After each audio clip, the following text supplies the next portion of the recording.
편 74편 1절부터 23절 말씀입니다.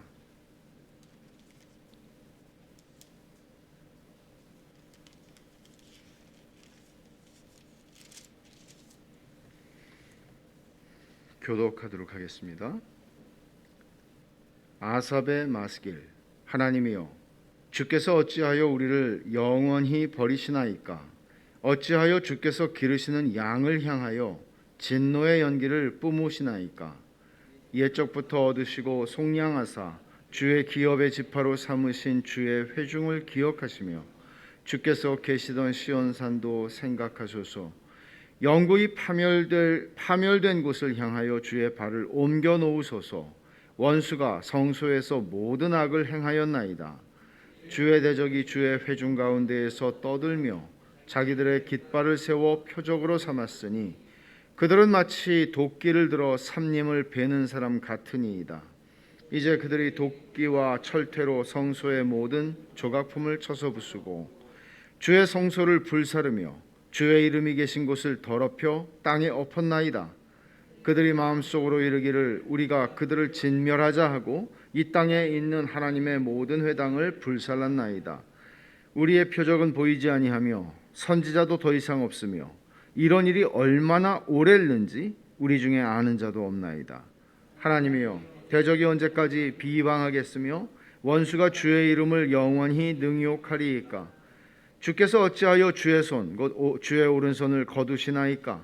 주의 품에서 손을 빼내시어 그들을 멸하소서. 하나님은 예로부터 나의 왕이시라. 사람에게 구원을 베푸셨나이다. 주께서 주의 능력으로 바다를 나누시고 물 가운데 용들의 머리를 깨뜨리셨으며 리워야단의 머리를 부수시고 그것을 사막에 사는 자에게 음식물로 주셨으며 주께서 바위를 쪼개어 큰 물을 내시며 주께서 늘 흐르는 강들을 마르게 하셨나이다. 낮도 주의 것이요 밤도 주의 것이라. 주께서 빛과 해를 마련하셨으며 주께서 땅의 경계를 정하시며 주께서 여름과 겨울을 만드셨나이다. 여호와여, 이것을 기억하소서. 원수가 주를 비방하며 우매한 백성이 주의 이름을 능욕하였나이다.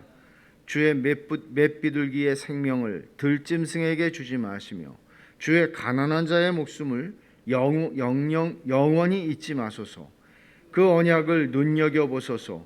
무릇 땅의 어두운 곳에 포악한 자의 처소가 가득하나이다. 학대받은 자가 부끄러이 돌아가게 하지 마시고 가난한 자와 궁핍한 자가 주의 이름을 찬송하게 하소서. 하나님이여, 일어나 주의 원통함을 푸시고 우매한 자가 종일 주를 비방하는 것을 기억하소서. 주의 대적들의 소리를 잊지 마소서. 일어나 주께 항거하는 자의 떠드는 소리가 항상 주께 상달되나이다. 아멘. 오늘 이 시편 74편 설교의 제목이 하나님의 성소가 무너질 때라는 제목이에요. 아마 이 시편은 예루살렘이 멸망하고 예루살렘 성전이 다 이방인들에 의해서 짓밟혀지고 더럽혀지고 불타서 없어지는 그 주전 586년에 있었던 예루살렘 멸망과 관계가 있는 시편이라고 생각을 합니다. 우리 역사에도 소위 국치라고 하는 나라의 수치가 되는 역사가 있었지만 이스라엘 역사에서 국치가 언제냐? 그러면 아마 이날을 빼놓을 수 없겠죠. 바벨론 군대에 의해서 예루살렘이 무너지고 하나님의 성전이 이방인들에게 더럽힘을 받고 불타 없어진 그 사건입니다. 어떤 학자들은 아마 이것이 예루살렘 멸망보다는 실로에 있던 하나님의 성소가 블레셋 사람들에 의해서 회파되었던 사건, 그 사무엘 때의 이야기죠. 어린 사무엘 때. 그때에는 사무엘상 3장 1절에 보면 여호와의 말씀이 희귀하여 이상이 흔히 보이지 않았더라 그랬는데 아마 이 시편이 그때를 가리켜 말씀한 것일 수 있겠다. 왜 그런가 하면 9절을 보시면 우리의 표적은 보이지 아니하며 선지자도 더 이상 없으며 라고 말하죠. 말하자면 선지자가 없고 하나님의 은혜의 표적들이 나타나지 않는 것이에요. 그래서 아마 사무엘상 3장 어간에 있는 그 사건, 실로가 블레셋에 의해서 더럽혀진 사건을 가리키는 것 같다고 봅니다만은 대부분의 학자들은 이 시편을 바벨론에 의한 예루살렘 파괴 연결을 짓는 경향이 많습니다.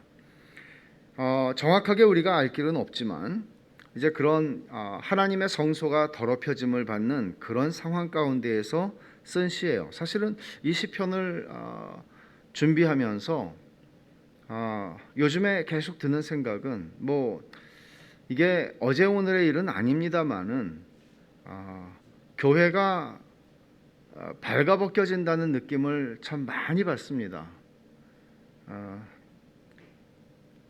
정말 끝이 없는 것 같습니다. 이런 상황 속에서 하나님의 이름이 거룩히 여김을 받으시옵소서라고 주님께서는 기도하라고 하셨는데, 이런 상황 속에서 하나님의 이름이 교회의 범죄함으로 말미암아, 하나님의 백성들이 범죄함으로 말미암아 하나님의 이름이 세상에서 욕을 당하고 있는 이런 현실을 날마다 접하면서 참 마음이 괴로운데, 이 시편 74편의 말씀이 꼭 똑같을 수는 없겠지만 여러분 한번 상상할 수가 없죠. 이스라엘 백성들에게 하나님의 임재는 곧 하나님의 성전이었는데, 그 성전이 하루아침에 이방인의 군대에 의해서 여러분 그 성전의 대제사장만 한 번 지성소에 들어갈 수 있지 않습니까? 그런데 거기서 다 짓밟힌 것이죠. 마치 연장을 가지고 들어와서 어떤 집을 다 쳐서 철거하는 것 같은 그런 일들이 일어난 것입니다. 이스라엘 백성들도 숱하게 죽었지만, 예루살렘의 거민들이 숱하게 죽었고 살아남은 자들이 바벨론으로 끌려갔지만, 그 경험이 어떻게 잊혀질 수가 있었겠고, 그 경험은 얼마나 충격적이었겠습니까? 도대체 하나님이 살아계신가 하는 생각을 할 정도였을 것입니다. 오늘 우리가 보는 이 시편이 그런 사건과 연관되어 있다는 것, 그렇다면 오늘 이 시편의 기자는 그 사건을 바라보면서, 그리고 그 사건이 지난 지 얼마나 되었을 때 그 이 시편을 썼는지 우리는 알 수 없지만, 여기 아삽의 시라고 했지만 아삽은 우리가 알다시피 다윗 시대의 사람이 아닙니까? 그러니까 아마 이것은 아삽의 자손이 썼을 시라고 생각을 합니다. 그리고 자기들의 조상에게 그 이름을 돌린 것이겠죠. 사실 이 시편 74편에는 기도는 있지만 응답이 없습니다. 보통은 꼭 기승전결이라고 할 수는 없지만 시편에서는 정말 기가 막힐 웅덩이에 빠져서 하나님 앞에 신음하고 기도할 때 하나님께서 들으셨다 하는 이야기들이 있단 말이에요. 그런데 이 시편에는 기도는 있는데 응답이 없습니다. 굉장히 답답한 상황이라는 걸 우리가 알 수 있죠. 시편 73편에서 우리가 앞에서 본 시편 3권의 첫 번째 시편이죠. 이 시편은 개인적인 신앙의 갈등, 신앙의 싸움, 도대체 예수를 믿는 사람들은 왜 이렇게, 우리 지금의 시대의 언어로 표현하는 겁니다.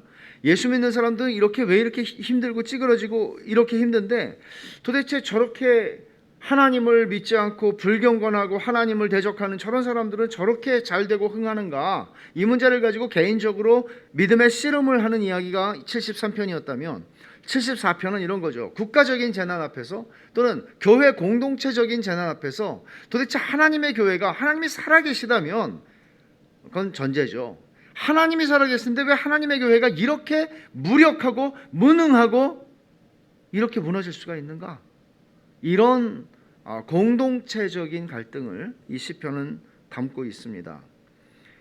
시편의 구조를 보면은 네 단락으로 나눠지는데, 첫 번째는 1절부터 3절인데 이제 전체적인 개관이에요. 개관인데 기도죠. 하나님 왜 이래야 됩니까? 이런, 언제까지입니까? 이런 얘기예요.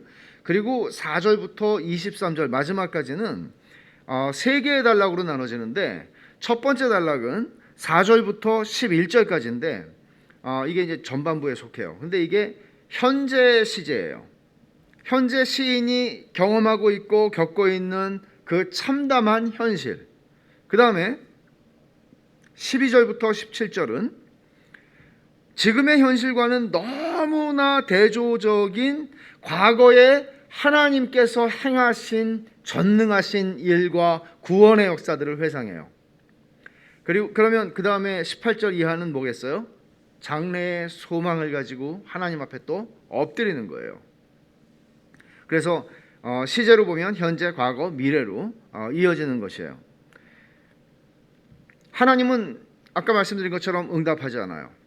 응답하지 않음에도 불구하고 시인은 계속 기도해요. 계속 기도해요. 자, 먼저 1절부터 3절을 볼 텐데 이 상황이 아주 절망적인 재난이에요. 이스라엘 역사에 두 번 없었던 그런 절망적인 상황 속에서 시인이 간절히 부르짖는데 그것은 왜라는 질문, why question이죠. 왜? 이게 어찌하여라고 표현이 됩니다. 하나님이여 주께서 어찌하여, 왜 우리를 영원히 버리시나이까? 왜 어찌하여 주께서 기르시는 양을 향하여 진노의 연기를 뿜으시나이까? 라고 묻습니다. 여기서 왜라고 하는, 어찌하여, 영어로는 why라고 되어 있죠. 어찌하여라고 하는 표현은 그 이유를 묻는 게 아닙니다. 왜 우리가 이런 일을 당해야 됩니까? 라고 이유를 묻는 게 아니에요. 왜 그런가 하면 1절 하반절에 이렇게 말하죠. 진노의 연기를 뿜으시나이까? 주께서 기르시는 양을 향하여. 그러니까 이 지금 일어나는 일은 하나님의 진노라는 걸 인정하고 있는 것이죠. 그 하나님의 진노 왜 그래요? 그들의 범죄함 때문입니다. 범죄함 때문에 하나님이 진노하신 것이죠. 그러니까 그 이유, 지금 일어나고 있는 이 상황에 대해서 우리는 아무 잘못이 없는데 욥처럼 묻는 건 아니라는 얘기죠. 하나님, 이 고난을 당해야 하는 이유를 정말 알고 싶습니다. 이런 게 아니라 그 이유는 있어요. 그럼 여기서 어찌하여라고 묻는 것은 뭔가 하면 이 상황이 지금 어저께 일어난 일이 아니라는 것이죠. 이 상황이 지금 계속되고 있는 거예요. 일정한 시간 동안에. 그러면 하나님, 이 상황이 도대체 돌아갈 수 없을 정도로 이렇게 심하게 악화되고 있고 여전히 우리는 이방인에게 짓밟히고 있고 하나님의 성전이 무너진 것 같은 게 내 눈에는 생생한데 지금도 변화가 없습니다. 이런 지금 질문을 하는 거죠. 어찌하여라는 말은 도대체 왜 이렇게 이 상황이 풀리지를 않습니까? 이렇게 묻는 것이에요. 여기 그런 느낌을 주는 것이 하나님이여 주께서 어찌하여 우리를 영원히 버리시나이까 그랬죠. 영원이라는 말을 쓰고 있다는 것은 어떤 암시가 있나 하면 하나님 정말 돌아갈 수 없는 겁니까? 돌이킬 수 없는 겁니까? 우리는 여전히 지금 이방인들에게 짓밟히고 있지 않습니까? 지금 상황이 감당하기 힘들 만큼 오래 지속되었다는 것을 암시하고 있는 것이죠. 근데 여기 질문이 나오는데 버리시나이까? 라는 질문이 있고 진노의 연기를 뿜으시나이까? 라는 말이 있잖아요. 이 버리시나이까? 라는 말은 히브리 말로는 완료형이 쓰였어요. 완료형이 쓰였다는 것은 이게 어떤 완료 시제가 쓰였나 하면 지나간 일이에요. 지나간 일이라는 것은 이게 어느 정도로 이제 이런 거죠. 끝장났다. 그러니까 하나님 완전히 우리를 버리셨군요. 이런 말이에요. 그러니까 이제 희망이 없군요. 지금 그런 뉘앙스를 가지고 지금 이렇게 질문을 하는 거예요. 근데 그 다음에 진노의 연기를 뿜으시나이까 하는 거는 미완료 시제로 되어 있는데 이거는 어떤 뉘앙스인가 하면 지금도 계속되고 있다는 얘기예요. 그러니까 하나님께서 우리를 버리셨는데 그건 돌이킬 수 없을 것 같은데 지금도 그 결과가 하나님의 진노의 연기가 계속 뿜어나오고 있다는 것이죠. 그래서 3절에 보면 영구히 파멸된 곳을 향하여 라고 말하죠. 이게 돌아갈 수 없을 만큼 영구히 파멸된 곳 어디예요? 성소, 성전이에요. 을 향하여 주의 발을 옮겨 놓으소서라고 말해요. 주의 발을 옮겨 놓으소서라는 말은 구약 성경에서 거의 없는 표현이에요. 주의 발을 옮겨 놓으소서. 이 말은 뭔가 하면 이런 뉘앙스라는 거예요. 학자들이 이 말을 되게 해석하기가 어렵다고 보는데 하나님 질질 발을 끌지 마시고 이게 질질 발을 끈다는 얘기는 어떤 의미예요? 천천히 하는 거잖아요. 천천히. 근데 하나님 좀 빨리 오세요. 속히 오세요. 그런 표현을 지금 쓰고 있는 거예요. 이게 주의 발을 옮겨 놓으소서라는 말의 의미인 것 같아요. 원수가 성소에서 모든 악을 행하였나이다.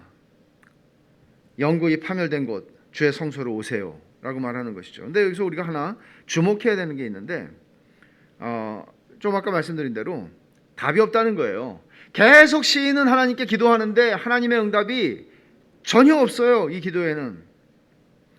이런 절망적인 상황이 너무 깊어져서 희망이라는 것을 시간이 흘러가면 점점 희망의 불씨가 사라지는 것 같이 느껴질 것 아닙니까?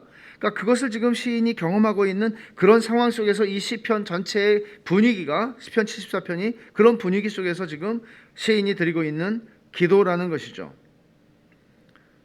근데 그럼에도 불구하고 중요한 것은 뭔가 하면 23절까지 기도하고 있다는 거예요. 하나님은 응답하시지 않고 있는데 어떤 사인이 없는데 시인은 계속 기도합니다. 하나님의 주권을 믿기 때문이죠. 시인이 기도하는 근거를 좀 볼까요? 1절에 보면 하반절에 주께서 기르시는 양을 향하여 진노의 연기를 뿜으시나이까 라고 말했어요. 2절에서는 뭐라고 표현했나 하면 옛적부터 얻으시고 속량하사 주의 기업의 지파로 삼으신 주의 회중. 주의 기업의 지파로 삼으신 주의 회중. 여기 우리가 주목하는 건 뭔가 하면 1절에서는 주께서라는 말이에요. 주께서 기르시는 양이에요. 2절에서는 주의 기업의 지파, 주의 회중이에요. 언약을 주장하는 것이죠. 시인은. 하나님, 우리가 누굽니까? 하나님의 백성, 하나님이 기르시는 양, 하나님이 기업을 주시고 하나님이 주의 지파로 삼으셨고 하나님의 회중입니다. 우리는 하나님의 교회입니다. 이렇게 얘기를 하는 거라고요. 언약을 기억하는 거예요. 그러면서 또 하나를 덧붙이죠. 주께서 계시던 시온산도 생각하소서. 시온산은 성전산이죠. 성전이 세워졌던 산이라고요. 하나님께서 아브라함 때 이삭을 바치라고 했던 그 자리라고 보죠. 그리고 아라우나의 타작마당에서 하나님의 진노가 멈췄던 그 자리라고 보죠. 하나님께서 솔로몬에게 그곳에 성전을 짓게 하셨어요. 내가 이곳에 있겠다고 말씀하셨어요. 하나님께서 임재하시겠다고 약속하신 그곳이에요. 하나님의 임재가 어디 있습니까? 전부 하나님의 언약과 하나님의 약속을 근거로 삼아서 시인은 지금 기도하고 있는 거예요. 다른 게 기도할 수 있는 게 뭐가 있겠어요? 우리가 잘못했어요. 범죄했어요. 그래서 하나님께서 우리를 치시고 우리에게 진노하셔서 예루살렘이 무너졌고 예루살렘의 성전이 다 회파되었어요. 근데 하나님 앞에서 우리가 무엇을 기도할 수 있어요? 언약이죠. 언약은 이렇게 중요한 거예요. 하나님의 언약과 약속의 근거에서 기도할 힘을 얻는다는 것은 재난의 때에 성도가 누릴 수 있는 특권이고 의무입니다. 도대체 어떤 일이 일어나는가를 좀 상세하게 설명을 하는데 4절부터 11절에요. 4절에 보면 주의 대적이 주의 회중 가운데에서 떠들며 라고 말하죠. 번역이라는 것은 어쩔 수가 없는 것 같아요. 번역이라는 것은 그 본래 언어가 가지고 있는 뉘앙스를 다 설명할 수가 없죠. 그렇게 하려면 풀어서 의역을 해야 되는데 직역을 하다 보면 그럴 수가 없어요. 여기서 주의 대적이 주의 회중 가운데 떠든다 할 때 이 떠든다는 말은 포효한다는 말이에요. 그러니까 이런 느낌을 주는 거예요. 이 말은 사자나 짐승이 야수가 먹이를 탁 잡았어요. 그리고는 포효하는 거예요. 덤비지 마. 내가 이제 먹을 거야 하는 어떤 승리의 정복자로서의 그런 포효하는 그런 느낌을 주는 거죠. 그러면 주의 회중 가운데에서 주의 회중은 누구예요? 하나님의 백성 예루살렘 성전, 그것이 마치 그들의 먹이가 되어서 지금 그들은 포효하고 있는 거죠. 그리고 자기들의 깃발을 세워 표적으로 삼았으니 바벨론의 군대의 깃발과 같이 예루살렘 성전의 바벨론 군대의 깃발이 세워져 있는 것을 정복자들이 자기들이 정복한 곳에 깃발을 세우잖아요. 그런 의미로 지금 깃발을 세웠다는 것을 말하고 있습니다. 그리고는 그들이 어떻게 했나요? 5절과 6절을 보면 그들은 마치 도끼를 들어 삼림을 베는 사람 같습니다. 그렇게 말해요. 이제 그들이 도끼와 철퇴로 성소의 모든 조각품을 쳐서 부수고 주의 성소를 불사르며 주의 이름이 계신 곳을 더럽혀 땅에 엎었나이다 라고 말합니다. 시인이 볼 때 그 시인의 그 머리에서 뇌리에서 사라지지 않는 게 뭔가 하면 그 이방인들이 들어와서 도끼들을 들고 와서 또는 철퇴를 들고 들어와서 성전 안으로 들어가서 성전 안에서 마치 도끼로 삼림을 베는 사람들처럼 그렇게 휘둘려댔다는 것이죠. 여러분, 이 6절에 이제 그들이 도끼와 철퇴로 그렇게 말했죠. 이 이제라는 말은 지금 막 진행하고 있는 것 같이 느껴지게 만드는 그런 표현이에요. 여러분, 솔로몬의 성전이, 우리가 솔로몬의 성전에 대한 성전 건축의 기사들을 읽잖아요. 굉장히 화려하게 졌어요. 정말 일반 건축이라고 하면은, 건축이라는 게 그렇잖아요. 예산을 세우고 예산에 맞춰서 지붕도 이런 재료를 쓸까 저런 재료를 쓸까 하다가 좀 예산이 많이 드니까 좀 낮춰서 하자, 이렇게 할 수 있잖아요. 근데 정말 돈으로 발랐다고 할 만큼 재료와 재료에 대한 값을 거의 생각하지 않고 솔로몬은 성전을 졌어요. 그것을 열왕기상 6장에 보면 이런 표현이 있어요. 솔로몬이 정금으로 외소 안에 입히고 내소 앞에 금사슬로 건너 지르고 내소를 금으로 입히고 온 성전을 금으로 입히기를 마치고 내소에 속한 제단의 전부를 금으로 입혔더라. 그러니까 아주 금으로 다 안팎을 금으로 다 발랐다는 얘기죠. 그런데 이 성전에 어떤 일이 일어난 겁니까? 열왕기하를 잠깐 한번 찾아봅시다. 이스라엘 백성들에게 있어서는 정말 읽기 힘든 역사의 한 장면인데, 열왕기하 25장 13절부터 17절입니다. 그때 있었던 일을 열왕기하는 이렇게 기록합니다. 갈대아 사람이 또 여호와의 성전의 두 놋기둥과 받침들과 여호와의 성전의 놋바다를 깨뜨려 그 놋을 바벨론으로 가져가고 또 가마들과 부삽들과 부집개들과 숟가락들과 섬길 때에 쓰는 모든 놋그릇을 다 가져갔으며 시위대장이 또 불 옮기는 그릇들과 주발들 곧 금으로 만든 것이나 은으로 만든 것이나 모두 가져갔으며 또 솔로몬이 여호와의 성전을 위하여 만든 두 기둥과 한 바다와 받침들을 가져갔는데 이 모든 기구의 놋 무게를 헤아릴 수 없었으니 그 한 기둥은 높이가 18규빗이요 그 꼭대기에는 놋 머리가 있어 높이가 3규빗이요 그 머리에 둘린 그물과 석류가 다 놋이라. 다른 기둥의 장식과 그물도 이와 같았더라. 이것만이 아니죠. 그저 싹 다 건질 수 있는 건 가져가고 그리고 불살러 버린 것입니다. 5절과 6절이 그것을 지금 5절, 6절, 7절까지가 그것을 지금 얘기하는 것입니다. 그렇게 그들은 주의 이름이 계신 곳, 성전이죠. 주의 이름이 계신 곳, 성전을 더럽혔고 땅에 엎어버렸습니다. 주님의 거룩하신 이름이 이방인들에게 더럽힘을, 모독을 당한 것입니다. 근데 이 원수들의 의도를 설명해요. 물론 성경은 이렇게 얘기하죠. 이스라엘 백성이 연약해서 바벨론이라고 하는 일어나고 있는 거대한 제국에게 먹혀버렸다, 그렇게 얘기하지 않죠. 바벨론은 하나님의 지팡이였다고 말하죠.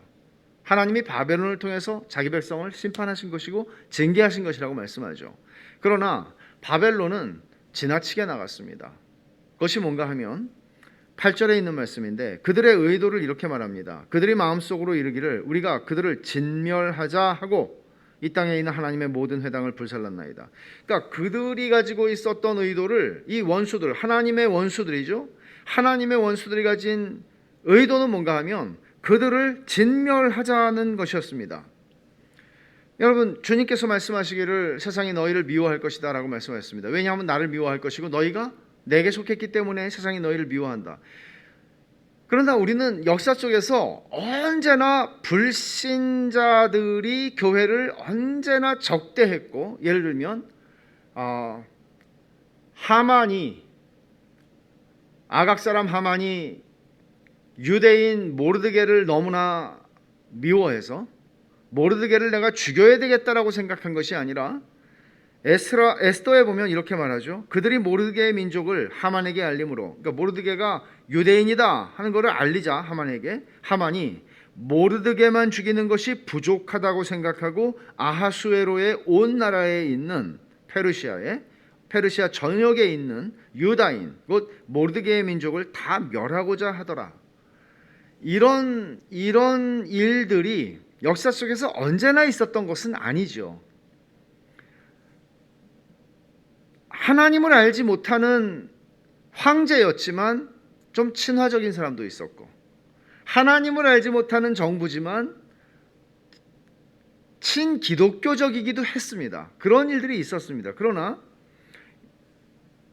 종종 역사 속에서는 정말 아각 사람 함므다다의 아들 하만과 같은 그런 권력을, 제어되지 않는 권력을 휘둘러서 하나님의 백성을 진멸하고자 하는 그런 세력들이 역사 속엔 또 있었던 것이 사실입니다.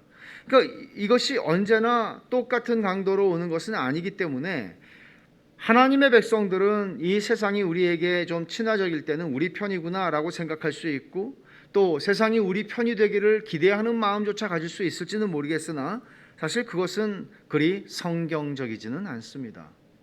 성경은 그렇게 말하지 않습니다. 여러분, 요한계시록 12장에서도 우리가 봤습니다마는 큰 붉은 용이 나와서 해를 옷 입은 여자를, 그 아이를 낳으면 아이를 삼키려고 하죠. 예수님이죠. 그리고 실패하자 땅으로 내려와서 이제는 교회와 그 여자와 그리고 그 남은 경건한 자손들, 하나님의 백성들을 멸하고자 합니다. 이것은 성경이 분명하게 말하고 있는 하나님의 백성들이 이 세상에서 어떤 존재들이고 어떻게 대우를 받을 것인가에 대해서 말씀하고 있는 것입니다. 말하자면 용이, 사탄이, 옛 뱀, 곧 마귀라고도 하는 이 사탄이 교회를 향해서 세상의 체제와 세상의 어떤 이데올로기와 세상의 어떤 제도와 이런 것들을 통해서 어떻게 해서든지 하나님의 교회를 진멸하고자 하는 사탄의 음모는 한 번도 변한 적이 없다는 것입니다. 마치 하만의 역사가 그것을 대표적으로 성경에서는 보여주는 것이겠죠. 교회 역사 속에서도 그렇습니다. 1세기부터 3세기까지 처음에 로마 제국 하에서 교회가 세워지고 한 300년 동안은 이루 말할 수 없는 박해가 300년 동안 지속되어 왔었습니다. 무자비한 신앙 박해가 일어났었죠. 또 우리가 17세기로 가게 되면 18세기로 넘어가는 그 어간에 프랑스의 루이 14세는 처음에 그 프랑스 개신교도들이 휴그노죠. 휴그노들에게 낭트 칙령을 통해서 종교 자유가 주어졌었는데 그것을 철회합니다. 정치적인 목적 때문에. 그리고는 기독교인들, 그 휴그노들을 용기병이라고 불리는 그 기병 군인들을 통해서 역사적으로 정말 말할 수 없을 정도로 잔인하게 죽이고 추방을 합니다.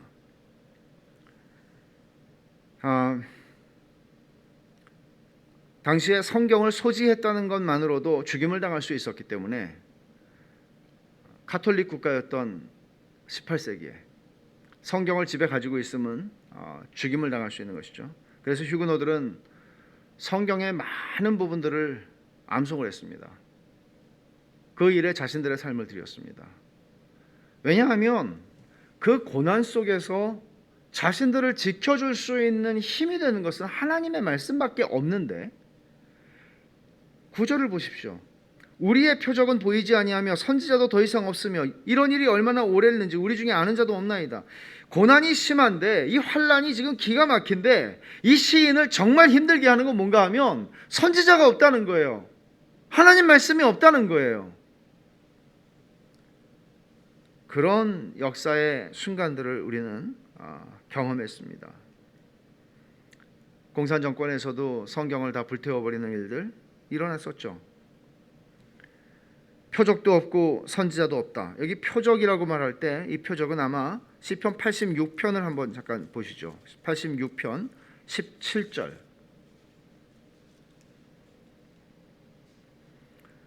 16절부터 15절부터 읽겠습니다. 시편 86편 15절부터 17절. 그러나 주여, 주는 긍휼히 여기시며 은혜를 베푸시며 노하기를 더디하시며 인자와 진실이 풍성하신 하나님이시오니 내게로 돌이키사 내게 은혜를 베푸소서. 주의 종에게 힘을 주시고 주의 여종의 아들을 구원하소서.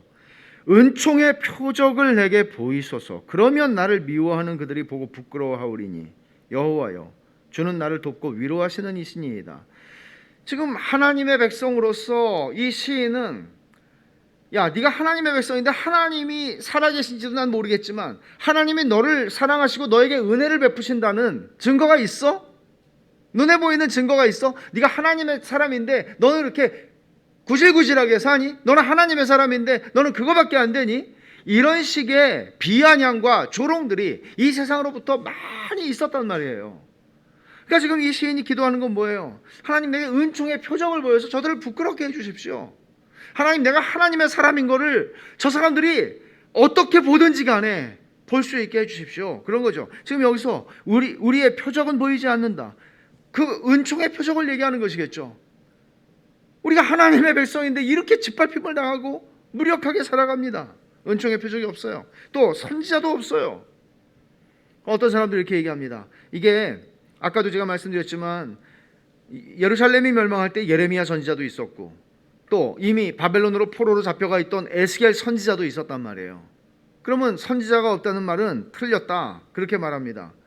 그러나 여러분 생각해 보십시오. 이 말은 당시 사람들은 우리가 지금 가지고 있는 것처럼 이런 성경이 집집마다 개인적으로 가지고 있을 수 있지 않았고, 우리는 뭐 스마트폰에도 성경이 있지만 원하기만 하면은 좋은 말씀들을 다 들을 수도 있지만 없었습니다.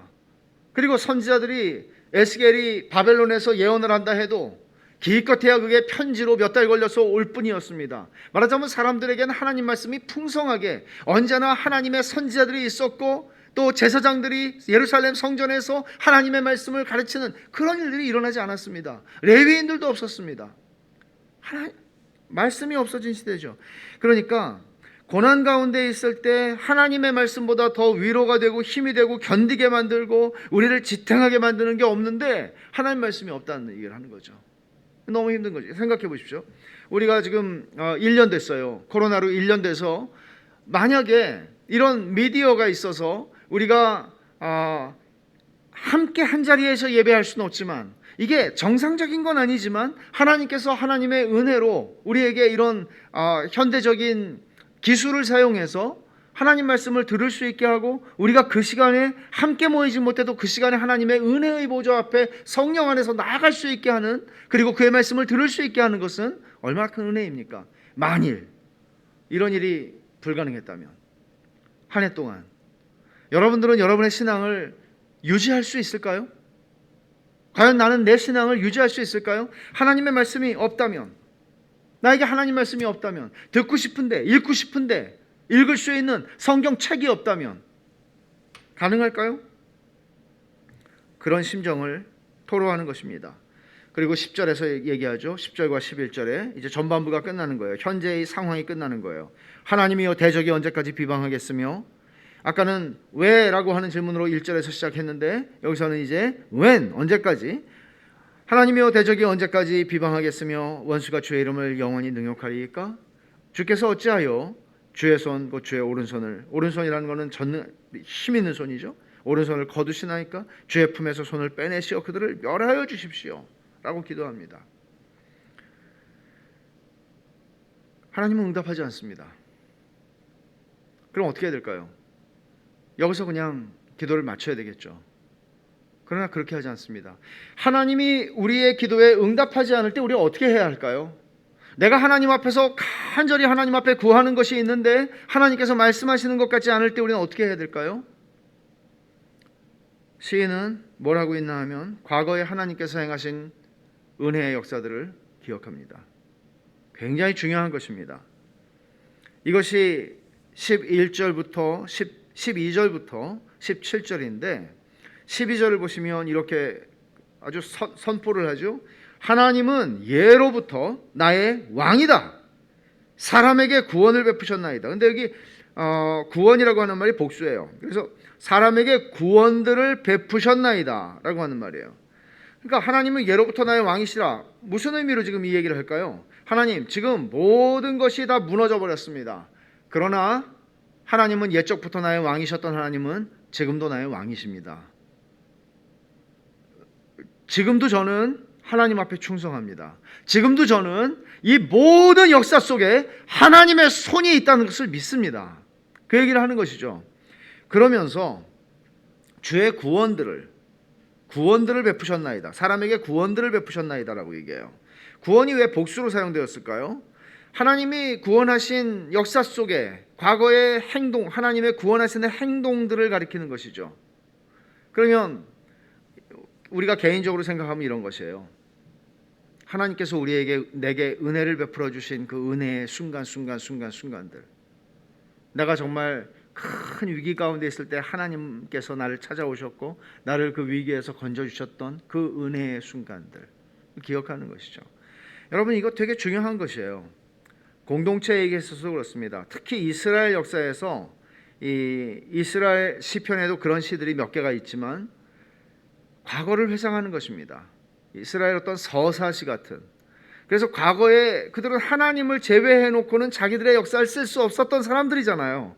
그러니까 하나님이 구원하신 역사들이에요. 한마디로 말하면 지금은 비록 하나님의 구원이 보이지 않아요. 그러나 하나님이 구원하신 과거의 역사들을 지금 이 시인은 기억하고 회상하고 있는 겁니다. 기억할 구원이 없다면, 만약에 나에게 이런 상황에서 기억할 수 있는 은혜의 순간들이 없다면 이것처럼 슬프고 비참한 건 없죠. 그래서 내가 하나님께 은혜를 받은 그 은혜의 경험들, 개인적인 차원에서요, 은혜의 경험들은 굉장히 소중한 것입니다. 과거에 내가 하나님께 은혜를 받았던 그 은혜의 순간들은 너무 소중한 것입니다. 이런 순간들이 올 때 말이죠. 특별히 여기서 강조하고 있는 걸 보면 13절부터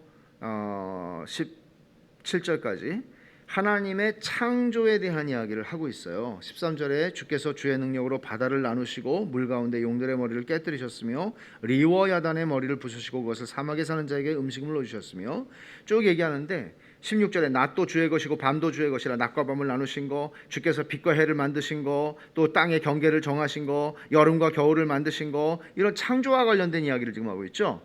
왜 이런 얘기를 하고 있는가 하면 이 시인이 하나님의 말씀에 정통한 사람이었다는 것을 보여주는 것인데, 하나님의 창조 세계가 하나님이 창조하신 질서를 따라서 존재하고 있다면 하나님은 여전히 역사하신 하나님, 살아계신 하나님이시고 그 하나님은 우리에게 언약을 주신 하나님인데 그 언약을 신실하게 이루실 하나님이라는 것을 그는 알고 있는 겁니다. 이게 조금 길지만 우리 예레미야 33장에 있는 말씀을 잠깐 찾아서 한번 읽어보겠습니다. 예레미야 33장 19절부터 26절인데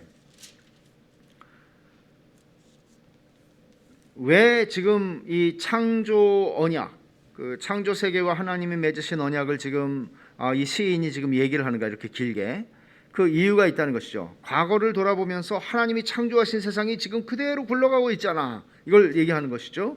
이 창조 세계와 맺으신 언약이 하나님이 우리를 구원하시겠다고 하시는 이 언약의 보증이 된다는 것을 지금 알기 때문에 이렇게 하는 것인데, 예레미야 33장 19절부터 26절까지 제가 읽겠습니다. 여호와의 말씀이 예레미야에게 임하니라. 이르시되 여호와께서 이와 같이 말씀하시니라. 너희가 능히 낮에 대한 나의 언약과 밤에 대한 나의 언약을 깨뜨려 주야로 그 때를 잃게 할 수 있을진데 내 종 다윗에게 세운 나의 언약도 깨뜨려 그에게 그의 자리에 앉아 다스릴 아들이 없게 할 수 있겠으며 내가 나를 섬기는 레위인 제사장에게 세운 언약도 파할 수 있으리라. 만약에 밤과 낮에 대한 이런 하나님이 지으신 경계가 무너져 버린다면, 그렇다면 내가 너희에게 준 언약도 무너질 거야. 그렇지만 세상에 자연 질서가 있다면 내가 너희에게 준 언약도 그대로 유효한 거야. 이 말씀하신 거죠. 그 다음에 22절을 보세요. 하늘의 만상은 셀 수 없으며 바다의 모래는 측량할 수 없나니 내가 그와 같이 내 종 다윗의 자손과 나를 섬기는 레위인을 번성하게 하리라 하시니라. 하늘의 만상과 바다의 모래를 측량할 수 없듯이 내가 내 언약을 이루겠다.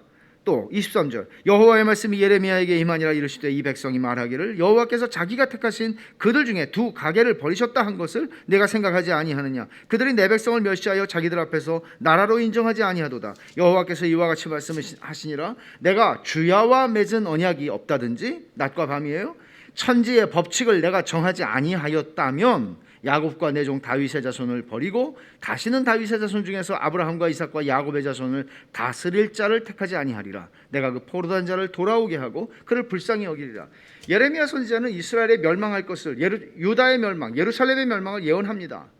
그러나 먼 훗날, 그것은 예레미야 죽은 다음에 일어날 일이고 예레미야의 예언을 듣는 사람 다 죽은 다음에 일어날 일이죠. 그러나 하나님이 그 언약 지키실 거라는 거예요. 낮과 밤에 대한 언약이 여기에 멀쩡히 자연 질서가 있다면 하나님의 언약도 살아있는 거야. 이거를 이 시인은 알고 있는 거죠. 여러분, 우리 믿음이라는 것은 이런 것 아닙니까? 내가 이 짧은 인생 70, 80, 90, 100 길면 100 이 짧은 인생 속에서 내가 하나님의 언약과 약속이 다 이루어지는 걸 볼 수 있다고 생각하세요? 아니죠. 내가 살아생전에 하나님 앞에 그 언약을 기억하고 기도했던 것, 참된 믿음으로 기도했던 것, 하나님의 약속을 붙잡고 기도했던 것들을 하나님께서 내 살아생전에 응답하시지 않는다면 그 이후에라도 이루실 것을 나는 믿는다. 이게 기독교 신앙이잖아요. 시인은 지금 그것을 보여주고 있는 것입니다. 하나님이 창조하신 세계가 그대로 있으면 하나님 언약을 이루실 것이다. 그래서 나는 이 언약을 붙잡고 기도하겠다는 거예요. 근데 여기 용이 나와요. 13절에 용 나오고 14절에는 리워야단이 나오는데 이 둘 다 신화적인, 고대 근동에서 용은 뭐 근동만은 아니지만 신화적인 그런 괴물들이죠. 왜 이런 신화적인 괴물들을 언급하는가 하면 창세기 1장에서는 언급하지 않았지만 여기서는 너희들이 믿는 최고의 괴물, 가장 힘이 센 그런 괴물들도 하나님 앞에서는 아무것도 아니다. 하나님의 주권과 그 하나님의 능력을 지금 선언하는 것입니다. 과거는 시인이 경험하고 있는 현재하고는 아주 다른 것이었습니다. 그러니까 말하자면 지금 내가 눈으로 보고 있는 건 하나님이 갑자기 능력이 없어진 것이 아니라는 것이죠. 하나님은 이런 능력이 있으신 하나님이다. 과거에. 지금도 그렇다. 그렇다면 하나님께서 나는 알지 못하지만 하나님의 하나님의 영광을 위하여 그리고 자기 백성을 위한 하나님의 목적이 분명히 있기 때문에 하나님은 지금 가만히 계시는 거다. 이거를 그는 지금 알고 있는 것이고 그것을 알기 때문에 기도하는 것이죠. 히브리서 11장 1절에서 믿음은 바라는 것들의 실상이다 그랬습니다. 그것처럼 이제 이 시인은 현재의 상황 속에서 과거를 보면서 하나님은 이런 하나님이에요. 변함없는, 어제나 오늘이나 내일이나 영원토록 변함없는 하나님이야. 그러니까 그 하나님이 과거에 그런 일을 하신 하나님이 이제 장차 그 일을 하실 거야. 장래해 주실 은혜를 바라보는 거예요. 그래서 18절부터 23절에 그 기도의 그 간구에 사용된 동사들을 보면 18절에는 기억하소서, 19절에는 잊지 마소서, 20절에는 눈여겨 보소서, 22절에는 기억하소서, 23절에 잊지 마소서라고 말합니다.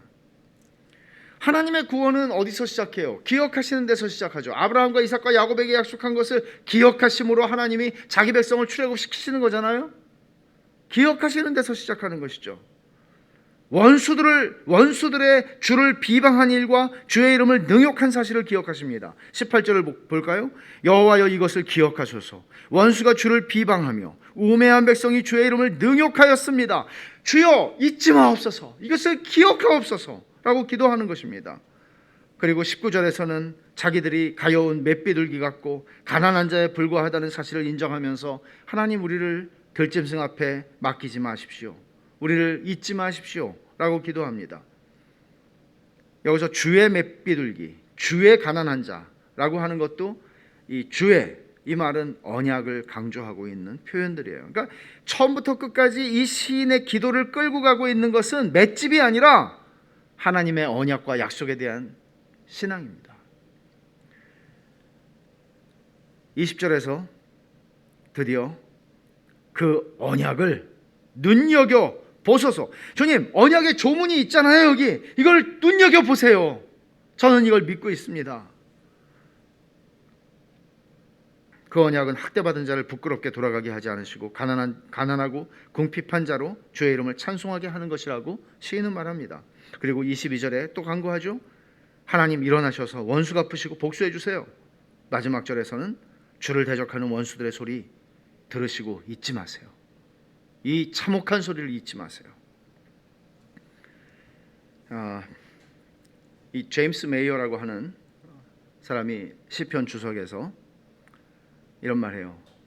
프랑스의 휴그노들과 스코틀랜드의 언약도들이, 장로교인들이죠, 가공할 만한 핍박 속에서 그들이 즐겨 불렀던 찬송이 시편 74편이었다. 왜냐하면 끝나질 않으니까요. 프랑스에서는 지금도, 프랑스는 카톨릭 국가는 아니지만 카톨릭이 주종 아닙니까? 종교개혁이 실패한 나라죠. 말하자면 장깔뱅도 칼빈도 프랑스 사람이지만 그는 스위스에서 활동을 했습니다. 다 쫓아냈고 학살당했습니다. 휴그노들입니다. 스코틀랜드의 언약도들도 그랬습니다. 그들은 이 시편을 불렀답니다. 이 시편처럼 그들의 마음을 위로해 주는 게 없었답니다. 기도할 힘을 얻게 해준 것이죠. 하나님의 교회를 향해서, 하나님의 교회가 이렇게 무너지고 있습니다. 무너졌습니다. 주님, 언약을 기억하고 우리는 주님 앞에 나아갑니다. 고난이 깊어질 때 그 고난이 단순히 내가 개인적으로 어떤 당하는 어려움이 아니라 하나님의 백성으로서 내가 당하는 고난, 하나님의 교회가 무너지고 있는 것 같은 그런 환난의 시대가 올 때 우리는 어떻게 할 수 있을까요? 믿음의 선조들은 이 시편을 그렇게 사랑했다는 것이죠. 어떤 면에서 이런 시금석이 있을 수 있어요. 여러분이 이 시편 74편이 와닿으면 지금 이 시대의 영적인 형편을 더 많이 공감하신다고 느낄 수 있을까요? 그럴지도 모르겠어요. 근데 이 시편이 전혀 와닿지 않는다면 우리는 지금, 물론 지금 우리 시대를 바라보는 영적인 안목이나 판단이 어떠하냐 하는 것에 대해서는 옳다 그르다라고 판단하기는 어려울지 몰라요. 베스 터너라고 하는 주석가는 이렇게 말합니다. 시편 74편은 하나님의 부재 문제에 대해서 해결점 없이 끝난다. 응답 없다는 것이죠. 이 사실은 교훈도 준다. 하나님이 없다고 느낄 때 계속 기도하라는 것이다. 신실한 성도는 재난의 시간에, 그리고 절망의 그림자가 너무 깊게 드리워져서 끝났구나. 그게 아까 1절에서 버리시나이까, 영원히 버리시나이까, 끝났구나 하는 그런 표현이거든요. 그렇게 느껴질 때 신실한 성도는 하나님의 언약을 붙잡고 기도한다는 것이죠. 독일의 뮌헨에 하up트 시나고게라고 하는 회당이 있어요. 물론 안 가봤죠. 책에서 본 거예요. 중앙회당이에요. 중앙회당인데 여기에 비석이 있는데 비석에 74편 18절이 새겨져 있다고 그래요. 여호와여, 이것을 기억하소서. 원수가 주를 비방하며 우매한 백성이 주의 이름을 능욕하였나이다.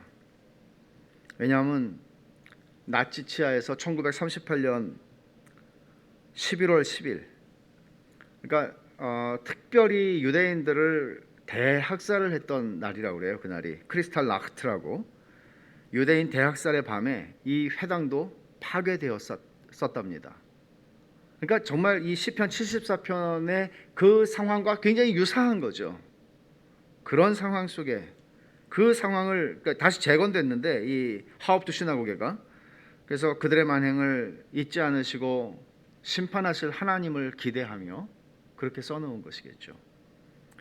저는 요즘에 한국 교회가 이런 사건, 예루살렘 성전 멸망이라든지 이런 사건하고 똑같은 무게로 비교할 수는 없겠지만 한국 교회가 세상에 이렇게 벌거벗겨질 수가 있나?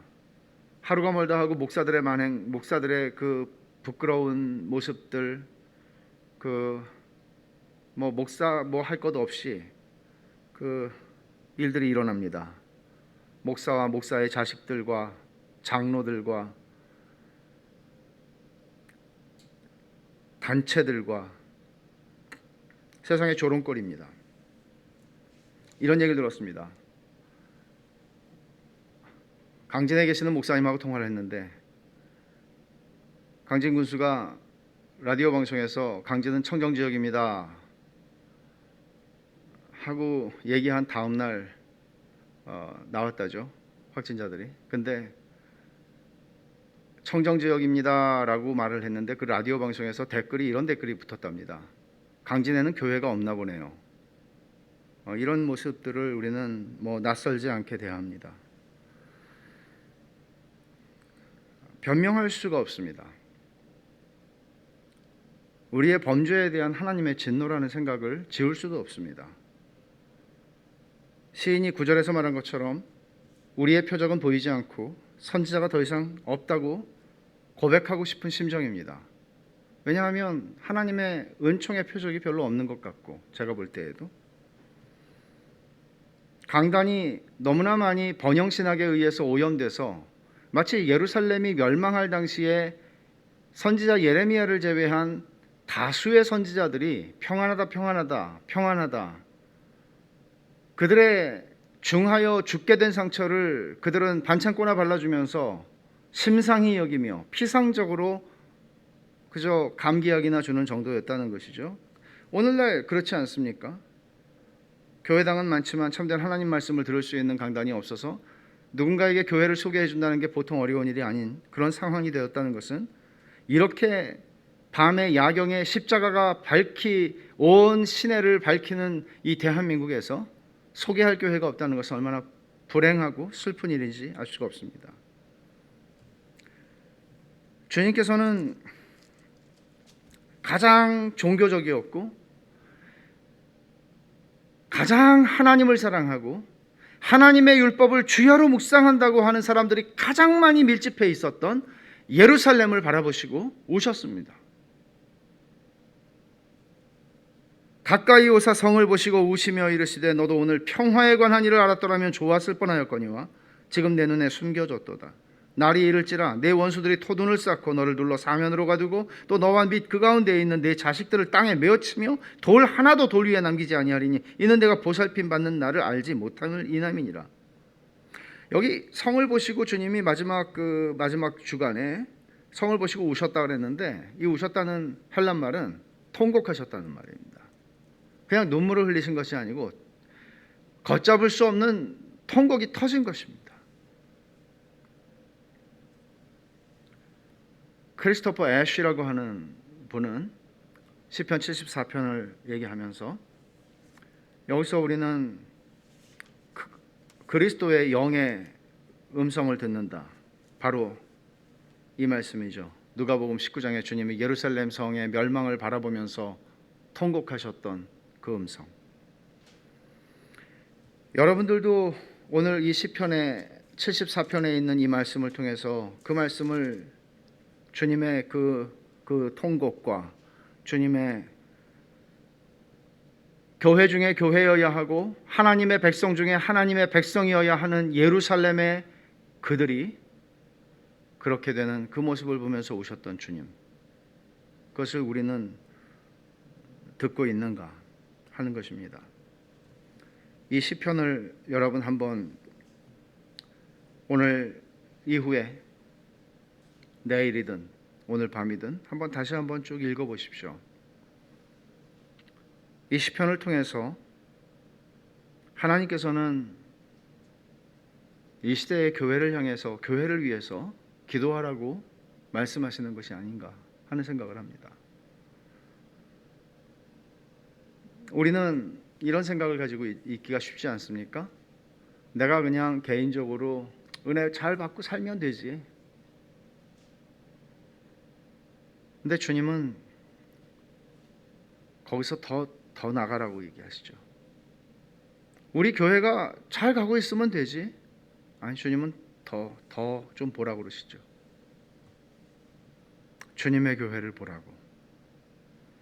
우리가 답답한 이런 시대를 살면서 시편 74편이 우리에게 하나님께서 무엇인가를 우리에게 말씀하시고 도전하시는, 그리고 기도의 어떤 그 갈피를 잡게 하시는 그런 은혜가 오늘 우리 가운데 있었으면 좋겠습니다. 기도하겠습니다.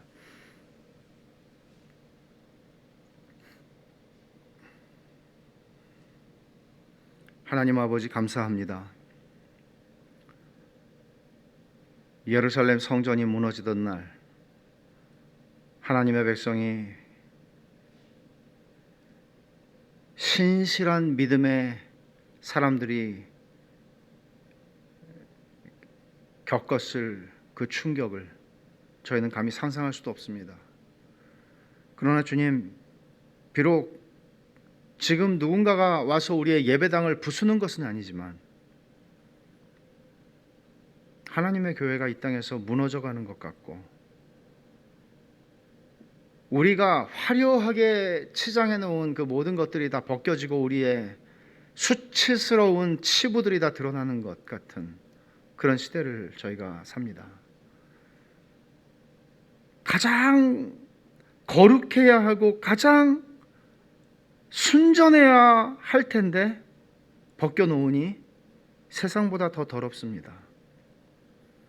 하나님 아버지, 오늘 시편 74편을 저희들에게 말씀하여 주심은 이 시편이 오늘 저희가 어떻게 하나님께 나아가야 하는지를 가르쳐주는 주의 말씀인 줄을 알고 저희가 받습니다. 하나님 아버지, 오늘 이 시간에 이 말씀을 들은 모든 주의 권속들이 주의 마음을 품고 교회를 위해 기도하는 심정을, 그런 심령을 저희들에게 부어주시고 기도하게 하여 주시옵소서. 예수님의 이름으로 기도하옵나이다. 아멘.